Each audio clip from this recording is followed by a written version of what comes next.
Bonjour mon ami, je veux vous parler de la voiture Audi A4. L'Audi A4 B7 est une voiture sans aucun problème, malgré quelques points faibles. Un exemple est la suspension avant, qui est le talon d'Achille du modèle de génération B5. Cependant, sa faible durabilité est tout ce qu'on peut lui reprocher. Les moteurs ne sont plus un mystère ni un gros problème. Les unités TFSI gênantes sont disponibles dans une belle version 2 litres de la première série EA113. Problème comprenant, les dépôts de carbone sont déjà bien connus et peuvent être combattus. De plus, les entreprises de régénération maîtrisent déjà le sujet et les moteurs d'occasion ne manquent pas sur le marché. C'est une unité durable, mais cela peut être un peu problématique. C'est mieux que la situation inverse, qui se produit dans les premières versions de l'EA888 de nouvelle génération. Un kilométrage plus élevé indique qu'ils ne présentent pas les défauts décrits à plusieurs reprises ou qu'ils ont été éliminés. Il ne devrait pas non plus y avoir d'inquiétude majeure concernant les diesels 2.0 TDI, les pires équipés d'injecteurs pompe, PD. Le marché montre qu'ils constituent la moitié des offres, et le kilométrage de certaines unités atteint jusqu'à 400 000 km. Si ces moteurs n'étaient pas très durables, irréparables ou impossibles à vivre, ils seraient marginaux. Quelle version du A4 B7 choisir? Après une longue introduction, vous savez que les moteurs 2.0 TFSI et 2.0 TDI PD, bien qu'ils présentent quelques inconvénients, ont déjà été apprivoisés. Cependant, cela ne signifie pas qu'ils peuvent être recommandés comme ça.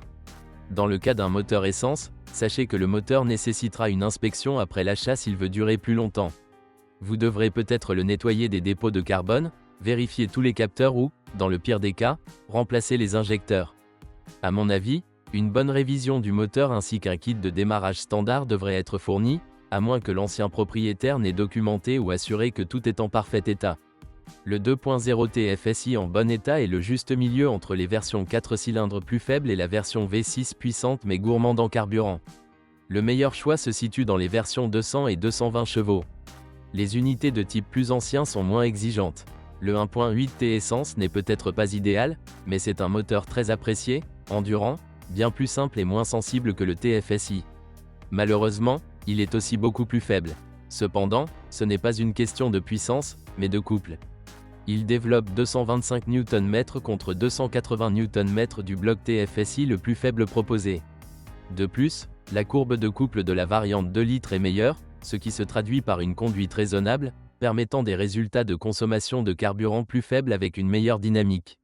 Cependant, il convient de souligner que les deux moteurs peuvent être réglés et que le 1.8 T est l'un des favoris des préparateurs. L'ancien type de moteur présente un autre inconvénient, un couplage optionnel avec la transmission automatique multitronique, qui peut être gênant. Le moteur 2 litres fonctionnait également avec une telle transmission, mais vous pouvez également acheter une version avec une Tiptronic classique. Je pense que lors de l'achat de la variante 1.8 T, vous devez vous concentrer sur le manuel. À son tour, l'avantage de la version 1.8 T est la possibilité de trouver une version avec transmission Quattro. Le 2.0 TFSI avec Quattro n'était disponible que dans des variantes plus puissantes 200 ou 220 chevaux. De manière générale, le bloc 1.8 T peut être recommandé à tous ceux qui aiment la conduite dynamique. Également pour les personnes envisageant d'installer un système GPL. Il suffit de faire attention à l'état du moteur, car malgré sa grande durabilité, il peut être négligé, notamment au niveau du calage. Les moteurs atmosphériques 1.6 et 2.0 ne sont certainement pas une alternative au 2.0 TFSI. Le premier est une chose sûre, haut la main. Cela ne sert à rien de s'éterniser ici, performance médiocre, consommation de carburant moyenne, fonctionnement sans problème et parfaitement compatible avec le GPL. Une unité légèrement plus compliquée est l'unité de 2 litres marquée Alt. Son principal problème est la consommation élevée d'huile, mais pas tous les modèles élevés, est un concept très subjectif. Pour un utilisateur, un L, 1000 km n'est pas un problème, un autre considère un L, 10 000 km comme un énorme problème. D'où des avis extrêmement différents. Il en va de même pour toute la mécanique de l'unité, qui est parfois négligée et chacun évalue les dépenses par rapport à son propre budget. Un autre problème est que les voitures équipées de cette unité étaient généralement importées après que le kilométrage ait été modifié, ce qui fausse également l'évaluation. À mon avis, Alt est une unité qu'il ne faut pas rayer si vous trouvez un bel exemple. Vous devriez aborder le gros moteur 3.2 FSI avec plus de prudence. Son plus gros problème est qu'il est placé sous un capot relativement petit, ce qui signifie que les réparations nécessitent beaucoup de temps et nécessitent souvent la dépose du moteur. Un exemple serait la zone la plus sensible, à savoir la chaîne de distribution, ou plutôt les chaînes, car il y a 4 chaînes qui travaillent sur un total de 9 vitesses, certaines doubles, dont 4 kZFR. Pour rendre les choses intéressantes, le système de distribution est situé à l'arrière du moteur. Il y a plusieurs autres aspects qui en font un moteur pour lequel il faut être prêt, principalement financièrement, mais aussi mentalement. Si TDI, lequel? Passons maintenant au moteur diesel, et ils étaient proposés jusqu'à 5 variantes en termes de capacité et 7 en termes de puissance.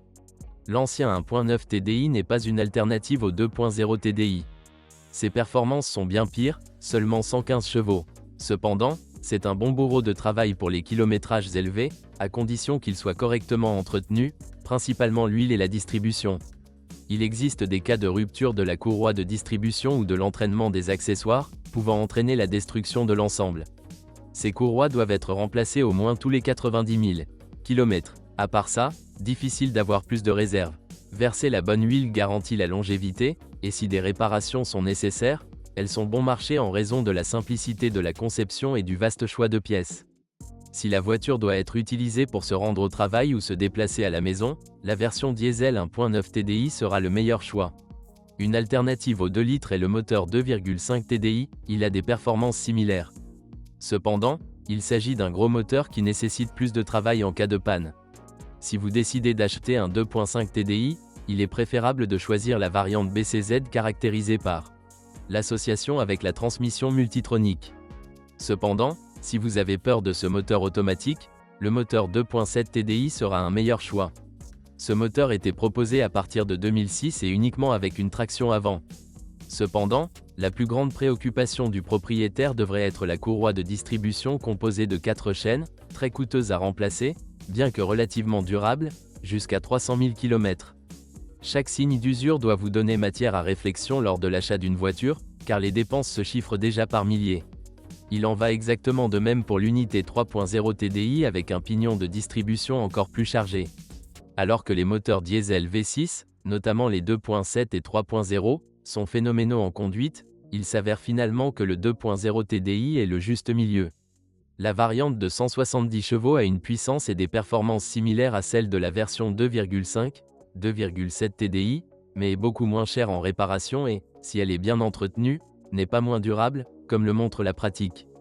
Aux deux extrêmes se trouve le 1.9 TDI le plus faible et le 3.0 TDI le plus puissant, qui, contrairement aux variantes 2.5, 2.7, étaient associés à la fois à la transmission Quattro et à la boîte automatique Tiptronic. Si vous souhaitez cette configuration, le choix est clair, et sinon, mieux vaut rester sur le 2.0 TDI. Quel est le problème avec ces caisses? Les boîtes de vitesse Audi A4 B7 sont généralement 4 variantes différentes, manuel 5 vitesses, moteur 1.6, 1.8 tomes, 2.0, 2.0 TFSI, 200 chevaux, 1.9 TDI. Manuel 6 vitesses, moteur 1.8 T, 2.0 TFSI, 3.2 FSI, 4.2, 1.9 TDI, 2.0 TDI, 2.7 TDI, 3.0 TDI. Multitronique à variation continue, moteur 1.8 T, 2.0, 2.0 TFSI, 200 chevaux, 2.0 TDI, 140 chevaux, 2.5 TDI, BCZ, 2.7 TDI, Tiptronic 6 vitesses, moteur 2.0 TFSI, 200 chevaux, 3.2 FSI, 4.2, S4, 3.0 TDI. Malheureusement, je ne suis pas sûr à 100% que cette configuration existe toujours. Il s'agit d'une règle générale, mais il existe apparemment quelques exceptions, par exemple les versions américaines camouflées après avoir été importées en Europe. Une transmission automatique fonctionnant sous faible charge, par exemple associée à un moteur essence 2.0, est une transmission assez durable, mais pas nécessairement avec un moteur diesel puissant. Si vous le manipulez doucement, il durera des années. Un plus pour le constructeur de ne pas combiner cette transmission avec la transmission Quattro, ce qui constitue malheureusement un inconvénient certain lors de l'utilisation de variantes puissantes. Vous pouvez en savoir plus sur la transmission multitronique dans le texte ci-dessous. Et la conduite Quattro, il vaut la peine de le recommander car il est efficace et durable. Toujours avec un différentiel central, c'est-à-dire ce qu'on appelle vrai. Il présente un inconvénient, il exerce davantage de pression sur le moteur. Cela comprend, par conséquent, Le système de distribution est généralement plus sollicité sur le diesel 3.0 TDI, où son couple de 450 Nm n'a aucune issue sous forme de patinage des roues. Surtout lorsqu'il est associé à une transmission manuelle. Le moteur Quattro est disponible dans les versions de moteur suivantes. En option 1,8T, 2,0T FSI, 200 et 220 chevaux, 3,2 FSI, 2,0 TDI. De série 3.0 TDI, 4.2. Techniquement, l'Audi A4 B7 est une très bonne voiture, offrant d'excellentes caractéristiques de conduite et un luxe correspondant à la classe premium, bien que peu spacieuse. De nombreuses lacunes survenues dans B6 ont été corrigées. Le B7 est un profond lifting de la génération précédente, bien qu'il soit considéré comme distinct. Merci de m'avoir écouté, n'oubliez pas de vous abonner à la chaîne et de noter ma vidéo. Si vous connaissez des problèmes avec cette voiture que je n'ai pas mentionné, assurez-vous de les écrire dans les commentaires.